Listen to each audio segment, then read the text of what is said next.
tomorrow. Jessica, Act 10, Scene 1. Mrs. Worms assumed responsibility as our teacher.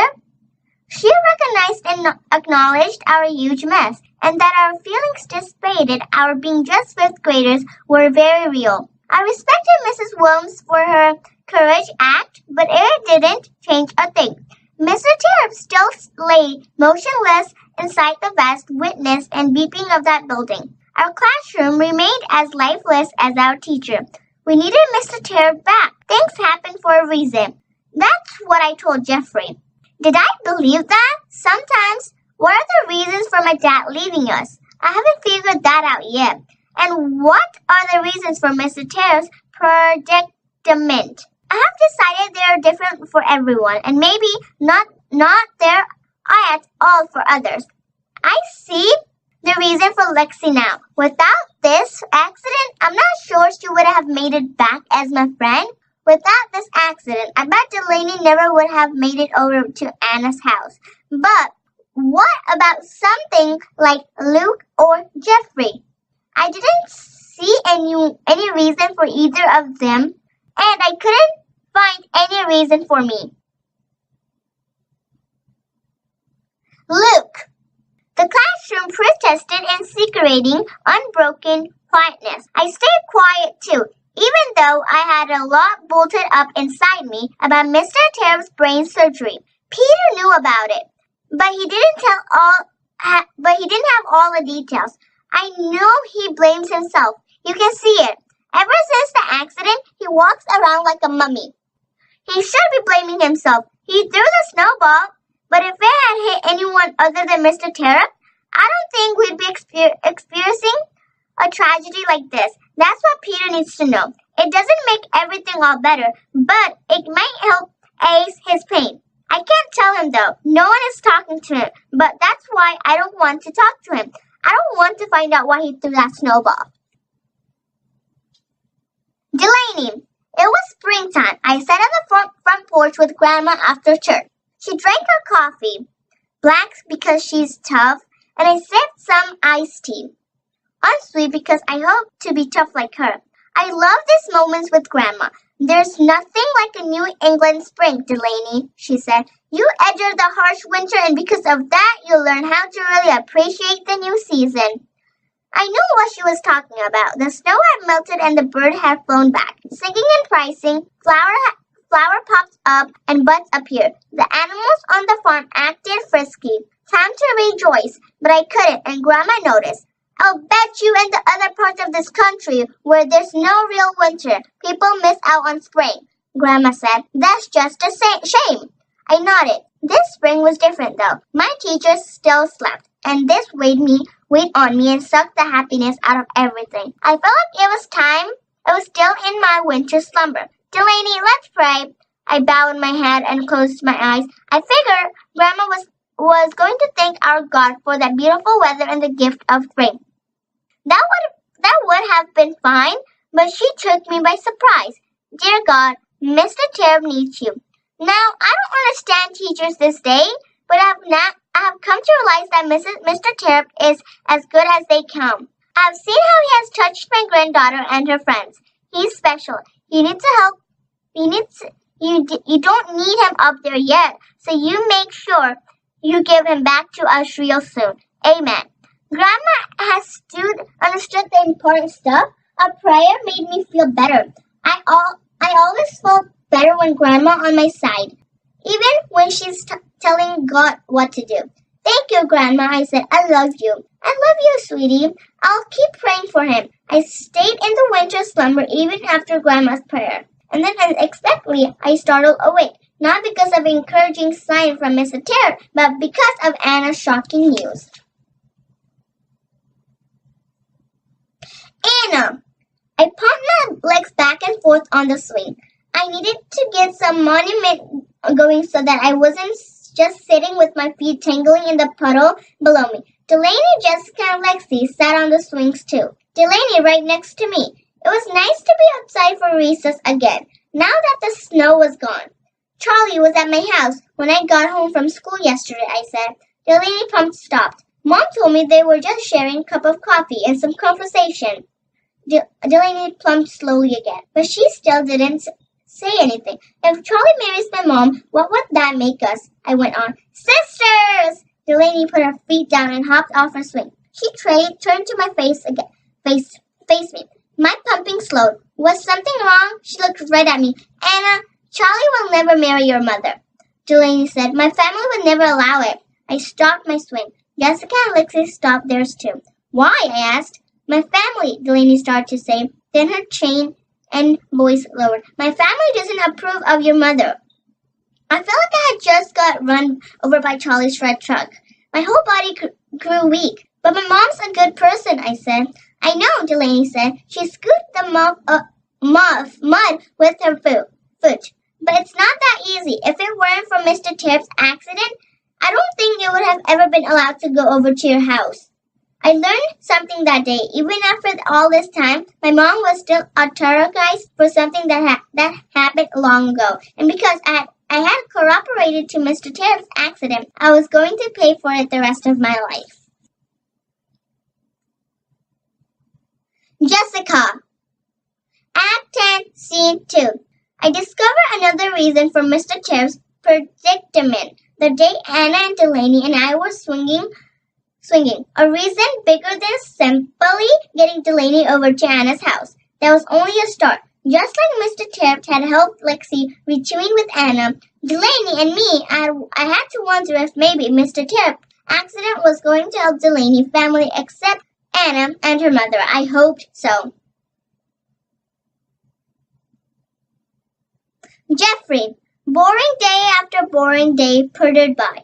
Life was back to normal, where everything sucked. We all thought about the same thing, but never talked about it. Not everybody together. Little groups whispered here and there, but that was it. I didn't participate. Too many bad, scary memories. Then something happened to break the silence. Jessica. Act 10, Scene 3. Enter Mrs. Kingsley. I came up here today to share some news with all of you, she said, a smile on her face. How could she smile at us like that? Didn't she know? James is going to be leaving school. More sad news, I thought. Great. This is wonderful for James. He's been doing so well in school. How he now has a chance to join a classroom like yours in the town where he lives. We stayed quiet. I know I was supposed to be happy for James, but I didn't feel excited about anything right now. I think everyone felt the same way. Mrs. Kingsley started to look puzzled. She didn't understand our silence, but Mrs. Williams gave her an encouraging nod. The collaborative classroom would like to invite all of you to a surprise going-away party for James, Mrs. Kingsley went on. You have invited us to so much and done so much for us that we decided it was our turn to invite you to something. Plus, James loves you. You guys really made the difference. You're the reason he improved and gets to move on. We made the difference. I felt good for a second, but then I thought about how none of this would have happened if it weren't for Mr. Terupt. I could feel happy about anything. Not without my teacher. Jeffrey, Mrs. Kingsley brought us good news, and it fired me up. James is leaving, she said. How was that supposed to be a good news? Everybody I ended up liking, I ended up losing. Why did I even bother trying?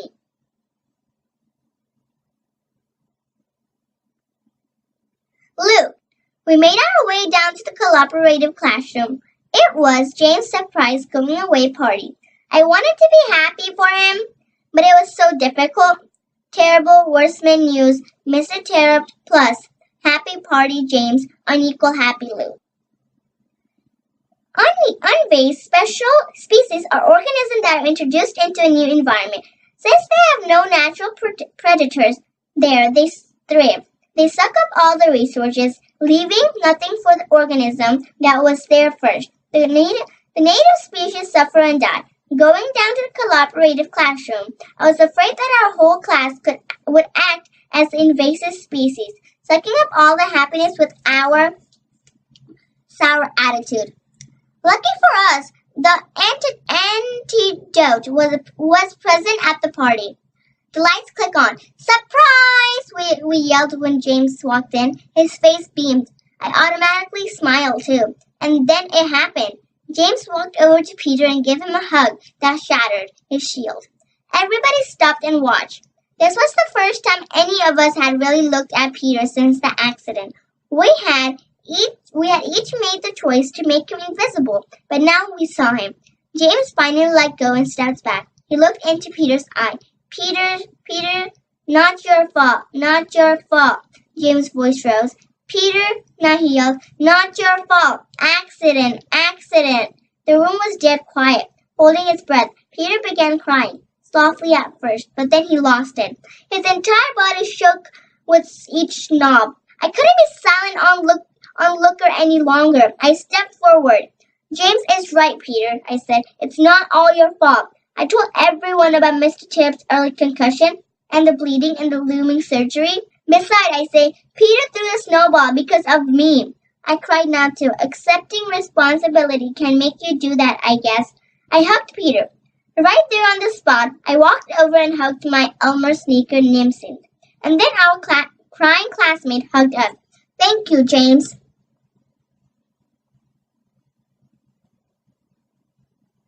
Alexia, isn't it weird that Peter called them retards way back when teacher first told us that we were going to work with them? And then it was like one of the retards that helped save Peter. We're lucky some people are so full of goodness. Like Jessica and Anna and Delaney. I was so mean to them. But now they're my friends again. I'm lucky. I was lonely without them.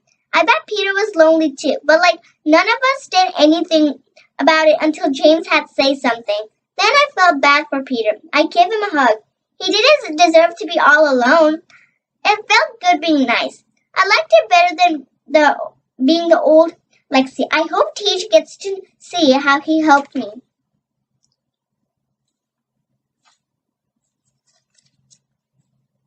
Jeffrey, things happen for a reason. Jessica told me that. I didn't hate Peter, even if it wasn't smiling on the outside. He had me laughing on the inside a lot. He just liked to have fun, and the good fun went real bad on him that day in the snow. That's all. It wasn't all his fault. James told us that. James had more courage, more good heart in him than any of us smart kids.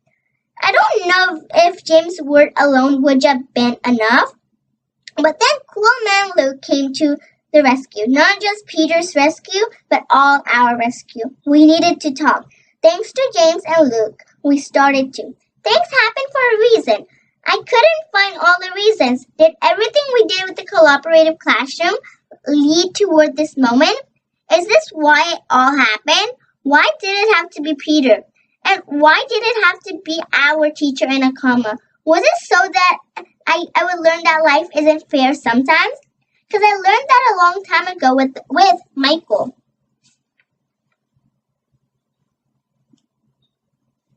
Anna, things are working out sort of. There's been a good news for James. Lex is back to being nice and Peter's part of our class again. But it's hard to stay positive when Mr. Terupt is about to have a brain surgery. I get scared when I think about it for too long, and I think about it all the time, that my mom. Delaney's word crushed me. I didn't get mad at her, though. In a way, I felt sorry for her. I know she wants to be my friend, but her family doesn't want that to happen. That's got to be hard. This time, I talked to Mom about it as soon as I got home that day. Mom, Delaney said her family disapproves of you and that you and Charlie will never be allowed to get married. Whoa! Slow down, Anna, Mom said. First of all, Charlie and I aren't looking to get married. Second of all, I know their family disapproves me. My jaw fell open. Sit down, honey. I sat at the kitchen table across from Mom. She had been looking over the mail and drinking a cup of coffee, cream and sugar, when I burst in on her. Mom explained, Charlie and I went to school together. When I ended up pregnant with you, he didn't treat me kindly just like everyone else. In fact, one day he got me so upset I kicked his truck. I put that dent in his door. I could see my mom revealing those painful memories as she spoke. He's actually apologized to me for how we behaved back then. But why would Charlie say he's sorry if his family disapproves of you? I asked. Delaney's parents and grandparents are really old-fashioned in religion, just like my parents, who couldn't find a way to be expecting of me and my situation all those years ago. They still can't. For a second, I wondered about my mother's mom and dad. I've never met them. Were they really that unforgiving? Where's Delaney?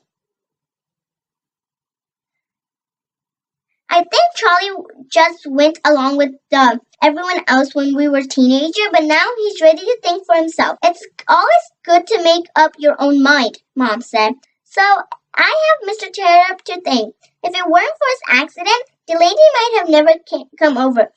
Just like she said. Thanks, Mr. Terupt, but you didn't need to go and get hurt this bad so I could be friends with Delaney. Don't get me wrong, I'm very grateful, but I really like you back now. You're going to get better. Be positive. You taught me that. Maybe Delaney and Charlie will be able to change their family opinions of us. I said, I'm going to be positive. Mr. Terupt would want that. Delaney, I know what it's like to have people getting up on you. Being big, I learned real quick. It stinks. I never thought I would do that to someone else, but I did. I didn't even realize it. Peter must have felt that no one in the wide world liked him. I see it now, but I didn't see it when it was happening, when it mattered most. Not until James and Luke made me open my eyes. Selfishness caused me to be blind. I only thought about how bad I felt. I'm not saying I would have done anything different had I seen it earlier. I'm just glad it changed for all of us. Luke told us that Mr. Terupt's going to have a brain surgery. All the girls started crying when he told us that. And the boys didn't make fun of us for that. But not like every other time. Luke kept talking. He told us about Mr. Terupt's wrestling and concussion, and it not being all Peter's fault. It was an accident, a real honest accident, with lots of us to blame. Luke said that Peter threw the snowball because of him, but he wasn't the only one who got Peter mad at that day. Others of us started confessing. I prayed for God to cleanse us all. I hugged everybody at James' party. I was sorry for so much, but really sorry for Peter. Even though we all told him it wasn't just his fault. I think he still felt it was. I felt bad for Anna too. I hope she wasn't mad at me after what I had told her. I wanted us to still be friends. I also wonder what Charlie's intentions were toward her mother. And so I asked him. I found Charlie out in the barn earlier one morning before school. He was sitting next to one of the cows and pulling her teeth to get her start for milking. Morning, sunshine, he said. What brings you out here? I want to know why you want to see Terry at Adams. I said, to share a cup of coffee with a fine woman, he said, and to ask for forgiveness for the way I treated her when we were in school. Charlie slipped the machine onto the cow's udders and got her milking. Good girl, he said, patting the cow. Then he walked over to the next one, squatted down, and started this progress over. Do you think Anna and her mother are bad influence on me? I asked. Nope, but I don't think you should try to change Grandma or Mom's opinions on that score. Are you going to see Terry again? I would like to, Charlie said. He stood and moved to the next cow. Charlie had 4 machines, so he could milk 4 cows at the same time. He did the milking every morning and night. Then, are you going to try and change their opinions? Nope. I see no reason to start a family war. You shouldn't either, he said. That's easy for you to say because you can just drive yourself over there whenever you want. Sooner or later, my teachers won't be in the hospital any longer. He'll either be back or in the ground, but I won't have any reason to go over to Anna's house. I want to be friends with her and her mother. I like them.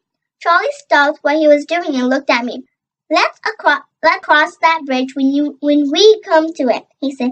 And let's continue to pray for that teacher of yours. Do you think he'll make it through the surgery? I don't know, Charlie said. I wish I could tell you, but I only know animals. He walked over to me and wrapped his arm around me, giving me a little squeeze. It's time for you to catch the bus. Go on, have a good day at school, sunshine. He made me smile a little. I hope I didn't smell too much like the barn.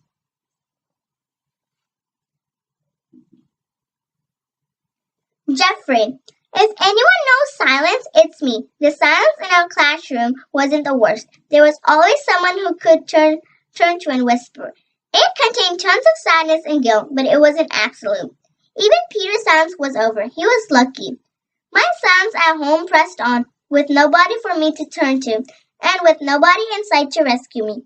That silence was absolute. The only company in my house was more sadness and guilt. But somewhere along the way this year, Terupt taught me to see things different, to think about things different, to think about more than just me. It was always my silence and my fault. But now I turn to think about Mom's silence and Dad's silence. Mom's fault and Dad's fault. They were hurting too. Why did I have to wait for them to talk to me? I didn't. A few days after James' party, I creeped into Mom's bedroom, where she lays on the bed in her pajamas. I climbed next to her and put my arms around her. Then I told her, It's not your fault. I love you. She didn't do anything, but I lay there and fell asleep, holding my mom. When I woke up, I felt good. I hope my words had helped her. I thought of Mr. Terupt as I walked out of her bedroom. He had helped me reach out. I missed him. I wish I had a chance to tell him how I felt, too. I wanted him back so bad.